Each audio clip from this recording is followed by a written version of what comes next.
देख रहे हैं सी न्यूज भारत और मैं हूं आपके साथ आकांक्षा यादव। वक्त हो चुका है अलीगढ़ न्यूज बुलेटिन का, जिसमें हम जानेंगे कि जनपद में जहरीली शराब से मौत का कहां पहुंचा सिलसिला, जनपद में किसने की प्रेस वार्ता और जनपद में किसने कहा कि आम आदमी पार्टी करेगी विरोध प्रदर्शन। ये सब जानेंगे विस्तार से, तो चलिए निगाह डालते हैं अलीगढ़ से जुड़ी कुछ खास खबरों पर। अलीगढ़ में जहरीली शराब से मौत का सिलसिला अब थाना अकराबाद इलाके तक पहुंच गया है। दरअसल इलाके के सिसरोई में शिव कुमार अग्रवाल का SKA ईट उद्योग के नाम से भट्टा है, जहां बिहार से आए करीब 70 से 80 मजदूर, जिनमें महिला भी शामिल हैं, अपने परिवार के साथ रहकर काम करते हैं। वहीं उपेंद्र नाम के मजदूर ने बताया कि उसकी पत्नी तिलवा देवी व सभी लोग इलाके से गुजर रही शेखा नहर पर कपड़ा धो रहे थे। वहीं उनके भतीजे पेड़ू को नहर में शराब के पौवे बहते हुए दिखाई दिए, जिन्हें उसने निकाल लिया और एक पौवा उसने खुद पी लिया और कुछ शराब उसके करीब 30 वर्षीय तिलवा देवी को भी पिला दिया। उपेंद्र के मुताबिक मजदूरों का ठेकेदार दोनों की तबीयत बिगड़ने पर कड़ियागंज अस्पताल लाया गया, जहां से उसकी पत्नी तिलवा को मृत अवस्था में वापस लाया गया। इसकी सूचना जब अन्य लोगों को मिली तो हाहाकार मच गया। वहीं सूचना मिलने के बाद मौके पर CO बरला सुमन कनौजिया फोर्स के साथ पहुंच गया और लोगों को मुनादी कराते हुए फिलहाल किसी भी प्रकार की शराब न पीने के लिए जागरूक किया है। किस तरीके की बॉडी है जो आज भट्टे पे आपको मिली है? भट्टे पे एक महिला की डेड बॉडी पाई गई है। प्रथम दृष्टया मामला संदिग्ध प्रतीत हो रहा है, इसलिए बॉडी को PM के लिए भिजवाया गया है। PM रिपोर्ट आने पे स्थिति जो है क्लियर हो पाएगी। कोई घायल भी है? हाँ, इसमें एक व्यक्ति जो है गंभीर रूप से बीमार भी है, उसको हॉस्पिटल में उपचार के लिए एडमिट कराया गया। भट्टे वालों क्या कहना है मैम, कुछ सेवन वगैरह कुछ किया हुआ? नहीं, भट्टे वालों का ये कहना है कि इसकी सुबह से तबीयत खराब हो गई थी, पर इस संबंध में कुछ नहीं कह पा रहा है। पोस्टमार्टम आने के बाद ही क्लियर? हाँ, पोस्टमार्टम आने के बाद ही स्थिति क्लियर होगी।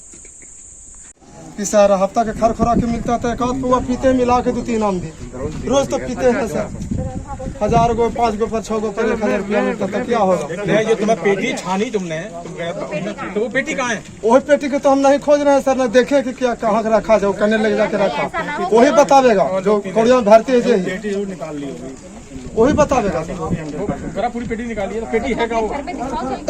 वही बता नहीं बोलिए, नहीं बोल ही नहीं रहा, बता रहा बुखार से कप रहा है। और सब देखा है आदमी की पिया है शराब। कल हफ्ता था ना, खर्चे के टाइम था, तो लाओ के पिया हुआ होगा। अरे का पता कि नहर में से पिया कि ठेका से ला के पिया। अच्छा ये तो हमारा सुनो कल हफ्ता था तो यहाँ पे दारू तो और लोग भी पीते होंगे?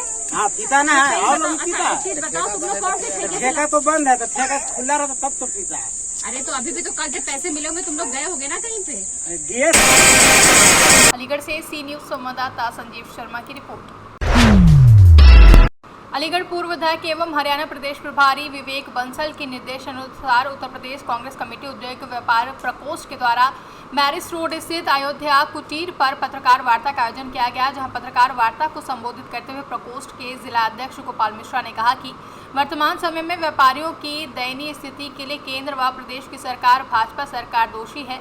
उन्होंने कहा कि केंद्र सरकार द्वारा किए गए गलत फैसलों और उदासीनता के कारण आज पूरे देश उद्योग व्यापार ठप हो चुके हैं, जहां उद्योगों के ठप होने के कारण मजदूर और व्यापारी वर्ग पूर्ण रूप से हाशिए पर आ चुके हैं। व्यापारियों की समस्याओं को लेकर अलीगढ़ उत्तर प्रदेश का जो शासन है उसका व्यापारियों की तरफ बिल्कुल भी ध्यान नहीं है। लॉकडाउन ले रहे हैं, हम उसका स्वागत करते हैं कि आपने लॉकडाउन रखा, मगर लॉकडाउन के साथ में आपने व्यापारी की तरफ ध्यान दिया कि उनके कारोबार पर ताला टंगा हुआ है। आपका GST बराबर आप मांग रहे हैं, आप व्यापारियों की बिजली के बिल मांग रहे हैं, जबकि फैक्ट्रियों पर ताले टंगे पड़े हैं। बच्चों की स्कूल की फ़ीस भरना, व्यापारी के जो अपने कर्मचारी हैं उनको फीस देना, उनको तनख्वाह देना, ये कहाँ से लाएगा एक व्यापारी जब पूरी तरह से आपने लॉकडाउन ले रखा है, व्यापारी का व्यापार बंद पड़ा हुआ है।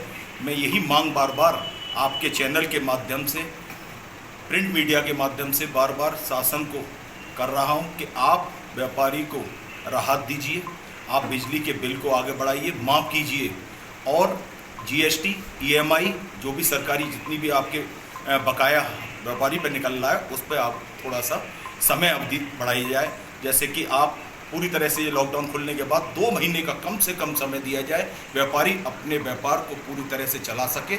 उसके बाद आपकी जितनी भी EMI हैं, GST है, बिजली के बिल हैं, इसको भरने की हालात में आ पाएगा। आज बद से ज़्यादा बदतर उत्तर प्रदेश के अंदर व्यापारी की हालात है। आज व्यापारी ही जानता है कि जिसने उत्तर प्रदेश में इस गवर्नमेंट को बनाकर खड़ा किया था, आज वो इसको उतारने के मन बनाकर बैठी हुई है। 2022 में अगर यही हालत रही और शासन ने नहीं सुना व्यापारी की बात को, तो आने वाला वक्त इनको ज़मीन पर उतार के ही दम लेगा व्यापारी। यही मेरा आज के माध्यम से था। और मैंने एक प्रोग्राम रखा है, हमारे गौरव जी है प्रदेश सचिव उत्तर प्रदेश कांग्रेस व्यापार प्रकोष्ठ के। सैटरडे संडे हम एक कैंप लगाएंगे, जो निरंतर हमारा कैंप चलेगा, और उसमें जो अलीगढ़ के व्यापारियों की जो समस्या है, चाहे बिजली के बिल की हो, जीएसटी की हो, चाहे अन्य कोई भी समस्या हो, वो आकर हमसे संपर्क करें। हम उनकी समस्याओं को लेकर अधिकारियों से संपर्क करेंगे और उनकी समस्या का समाधान कराने के बाध्य होंगे, जिसमें हमारा सहयोग माननीय विवेक बंसल जी, विधायक प्रभारी हरियाणा कांग्रेस, और इनका आशीर्वाद सदा हमारे ऊपर बना रहा है। और इसमें भी हम इनका सहयोग लेकर व्यापारियों की समस्याओं का नियंत्रण कराने के लिए उनके अधिकारियों के चूल्हे हिलाने का काम करेंगे। धन्यवाद। प्रासंगिक है और आज के परिप्रेक्ष्य में ये कटु सत्य है कि व्यापारी की ओर सरकार का ध्यान नहीं जा रहा, चाहे वो उनके ऋण की बात हो, EMI माफ़ी की बात हो, और कोई भी जो शुल्क या GST की बात हो, वो निरंतर उस पर इस तरीके से लग रही जैसे कि सामान्य स्थिति में व्यापारी को देना पड़ता है। आज व्यापारी टूट गया है। लॉकडाउन ने उसकी स्थिति वैसे ही आर्थिक मंदी जिस तरीके से थी, जिस तरीके से GDP ग्रोथ वो पूरी एक भारत का जो एक आर्थिक परिदृश्य परिलक्षित कर रही थी, उसके तदुपरांत इस कोविड की मार ने पूर्ण रूप से व्यापारी की स्थिति को जर्जर कर दिया। मैं उदाहरण देना चाहता हूँ आपको, चाहे वो शादी के हॉल हों, क्योंकि मैं खुद उसका भुक्तभोगी हूँ। आज शादियाँ बिल्कुल नहीं हो रही हैं लॉकडाउन के तहत, पर गृह कर उस पर वही लग रहा है जो लगता है कॉमर्शियल। क्या ये उचित नहीं होता कि सरकार की तरफ से पहल होती?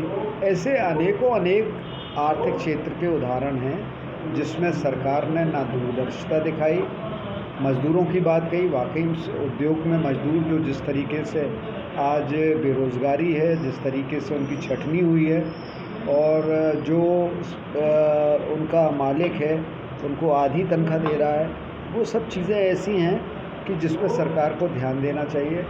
लेकिन सरकार कहते हैं ना कि वो बिल्कुल आंखें बंद कर शासन कर रही है। हम लोग उनसे सरकार से निवेदन करते हैं, आह्वान करते हैं, चेतावनी देते हैं कि इस ओर अपना ध्यान दें। और ख़ास तौर से मैं इस परिप्रेक्ष्य में भी कहना चाहूँगा कि जो शराब में जो जिन लोगों की मृत्यु हुई है, सरकार कुछ इस तरीके की बात सुनने में आई कि जिन लोगों के नाम ज़मीन है उन्हें 5 लाख दी। अब क्या होगा जो मज़दूर है, जो रिक्शा चालक है, जिसकी मृत्यु हो गई, उसकी तो स्थिति और भी ख़राब है। उसका तो कोई सहारा नहीं। उनके परिवारजनों का क्या दोष है, उनके परिवारजनों की क्या दुर्गति होगी, ये सोचिए, कल्पना कीजिए।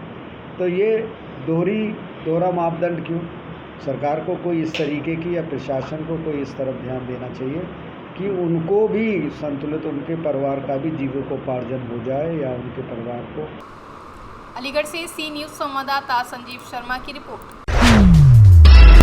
अलीगढ़ आम आदमी पार्टी जिला कार्यालय बेगम बाजार आमिर निशा पर उत्तर प्रदेश प्रभारी व राज्यसभा सांसद संजय सिंह के निर्देशानुसार प्रेस वार्ता का आयोजन किया गया, जहां कार्यवाहक जिलाध्यक्ष सतीश चंद्र शर्मा ने मीडिया को संबोधित करते हुए कहा कि उत्तर प्रदेश सरकार द्वारा कोरोना काल में त्रिस्तरीय पंचायत चुनाव में ड्यूटी पर लगाए गए शिक्षक व अन्य कर्मचारियों की मृत्यु होने व सरकार द्वारा मृत्यु के वास्तविक आंकड़ों को सरकार द्वारा हेरफेर किए जाने का आम आदमी पार्टी प्रत्येक स्तर पर विरोध करेगी और मृतकों के परिजनों को न्याय दिलाने के लिए आंदोलनरत रहेगी। आम आदमी पार्टी राज्यसभा सांसद संजय सिंह जी के निर्देशानुसार ये यहाँ पर एक प्रेस वार्ता रखी गई है। और प्रेस वार्ता रखी गई इसलिए कि जो अभी पूर्व में जो चुनाव हुए जिला पंचायत के, उस चुनाव को अगर टाल दिया जाता तो शायद ये गांव देहात में जो कोरोना महामारी जो हुई है, जो मृत्यु हुई है लोगों की, वो नहीं होती। इसको टालना बहुत ज़रूरी था, इन्होंने नहीं टाला और इससे काफ़ी शिक्षकों की मृत्यु हुई है। जो शिक्षकों की ड्यूटी लगी हुई थी वहाँ पर, परिवार पीड़ित परिवार जो है, हमारी मांग है कि जो परिवार हैं उनको 1-1 करोड़ रुपया दिया जाए और बाकी एक व्यक्ति को नौकरी दी जाए। हमारी पार्टी की यही मांग है।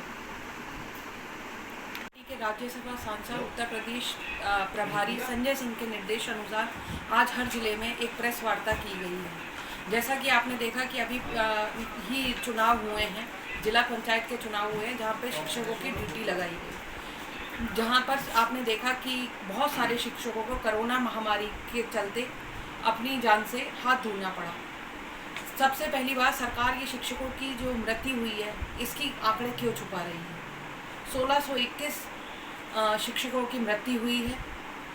1621 परिवार जो हैं अनाथ हुए हैं। एक तरीके से देखा जाए तो हम आम आदमी पार्टी इस मंच के माध्यम से ये योगी सरकार से गुहार लगाते हैं कि वो 1621 परिवारों के एक एक सदस्य को नौकरी दे और 1-1 करोड़ रुपए का मुआवजा दे।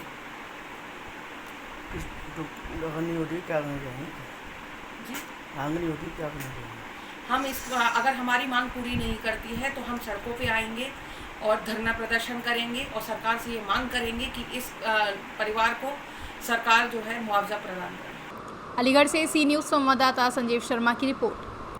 फिलहाल के लिए अलीगढ़ न्यूज़ बुलेटिन में बस इतना ही। देश और दुनिया की तमाम बड़ी खबरों के लिए देखते रहें सी न्यूज़ भारत।